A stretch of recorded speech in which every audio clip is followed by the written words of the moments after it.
एक नगर में भगवान शिव का एक भव्य मंदिर था, जहां हर वर्ष दूर दूर से भक्तजन शिवजी के दर्शन के लिए आते रहते थे। श्रावण का महीना था। दूर दूर से कावड़िए कावड़ लेकर भगवान शिव को जलाभिषेक करने आए हुए थे। मंदिर का परिसर भक्तों की भीड़ से भरा हुआ था। तभी अचानक आकाश में बिजलियां हुई और सोने का एक थाल उतरा। उसी के साथ एक भविष्यवाणी हुई कि जो कोई भगवान शंकर का सच्चा भक्त और प्रेमी होगा उसी को यह थाल मिलेगा। मंदिर के परिसर में उपस्थित सभी लोगों ने यह भविष्यवाणी सुनी। धीरे धीरे सभी इकट्ठे हो गए। जो लोग मंदिर की व्यवस्था देखते थे, उन्हें तो पूरा विश्वास था कि यह थाल हमें मिलेगा, इसलिए वे सबसे आगे जाकर खड़े हो गए। सबसे पहले एक पंडित जी आए और बोले, देखिए, मैं प्रतिदिन महादेव का अभिषेक करता हूँ। मैं ही भोलेनाथ का सबसे निकटवर्ती प्रेमी और भक्त हूँ, इसलिए थाल मुझे मिलना चाहिए। इतना कहकर पंडित जी ने थाल उठाया। जैसे ही पंडित जी ने थाल उठाया, थाल पीतल का हो गया।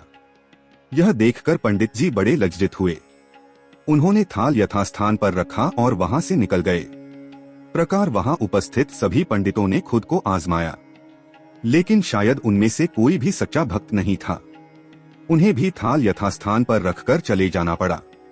इसके बाद उस नगर के राजा का आगमन हुआ। राजा साहब आगे आए और बोले, मैंने महादेव के मंदिर में बड़ी भारी दान दक्षिणा दी है, इसलिए यह थाल मुझे मिलना चाहिए। इतना कहकर राजा साहब आगे बढ़े और थाल उठाया।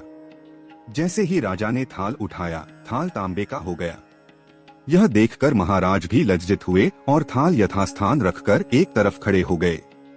इसके बाद इसी तरह एक से बढ़कर एक दानी, महात्मा और भक्त पधारे और थाल उठाया, लेकिन किसी के हाथ में कुछ और किसी के हाथ में कुछ हो गया, लेकिन सोने का नहीं रहा। तब लोगों को पता चला कि हम में से कोई भी महादेव का सच्चा भक्त नहीं है। उसी समय एक किसान का आगमन हुआ। वो बेचारा महीनों बाद आज चातुर्मास के सोमवार के शुभ अवसर पर शिवजी के दर्शन करने आया था। गरीबी और गृहस्थी के बोझ तले दबा दिन रात खेतों में मेहनत मजदूरी करके अपना और अपने परिवार का गुजारा करता था। अभी रास्ते में आ ही रहा था कि कोई भिखारी मिल गया और कुछ खाने को मांगने लगा। इस किसान को दया आ गई। अपने खाने के लिए जो खाना लाया था वो उसने उस भिखारी को दे दिया। थाल के बारे में इसने भी सुना था, लेकिन इसने उस ओर कोई ध्यान ही नहीं दिया। सीधा मंदिर में गया और महादेव का पूजन करके बाहर आ गया।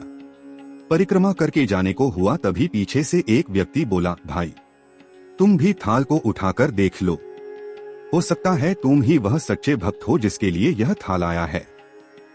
किसान को लगा वह व्यक्ति उसका मजाक बना रहा है। किसान ने हंसते हुए कहा, भाई, मैं तो कभी कोई पूजा पाठ भी नहीं करता, महीनों ने एक आध बार मंदिर आ पाता हूँ, मैं कायका का सच्चा भक्त। वह अजनबी बोला, भाई, हम तो देख चुके हैं, हमारी भक्ति तो दो कौड़ी की भी नहीं है। अब तुम भी अपना हाथ लगाकर देख लो, सोने का थाल मिले न मिले, किंतु पता चल जाएगा कि तुम्हारी भक्ति में कितनी सच्चाई है। लोगों के बहुत आग्रह करने पर आखिर उस भोले भाले किसान ने जाकर थाल उठा ही लिया। जैसे ही उसने थाल उठाया, लोगों के आश्चर्य का ठिकाना नहीं रहा। सोने का थाल रोशनी से चमचमाने लगा। यह देख सब लोगों में खुशियों की लहर दौड़ गई। सभी लोग उसके जयकारे लगाने लगे और पूछने लगे कि भाई, तुम ही सच्चे भक्त हो, अब हमें भी बता दो कि कैसी भक्ति करते हो जिससे महादेव तुमसे इतने प्रसन्न है। तो किसान बोला, भाई, मैं कोई भक्ति नहीं करता, मैं केवल दिन भर खेतों में काम करता हूँ और थोड़ा समय निकालकर जरूरतमंद लोगों की मदद करता हूँ। इसके अलावा मैं कोई विशेष कार्य नहीं करता। लोग पूछने लगे, तुम लोगों की मदद क्यों करते हो? हंसते हुए किसान बोला, सुकून। दूसरों के चेहरे पर मुस्कान देखकर मुझे जो आनंद और खुशी होती है, उसे मैं शब्दों में बयां नहीं कर सकता। शायद यही कारण है कि महादेव मुझसे खुश है। इसलिए हमेशा याद रखे, सत्कर्म का आरंभ भी आनंद से होता है और अंत भी आनंददायक होता है। दुष्कर्म का आरंभ भी दुहक से होता है और अंत भी दुखदायक होता है। आप सैकड़ों मील की यात्रा करके भी दूसरों का दिल दुखाते हैं, तो आपकी वह तपस्या, साधना और महादेव का दर्शन धूल के बराबर है।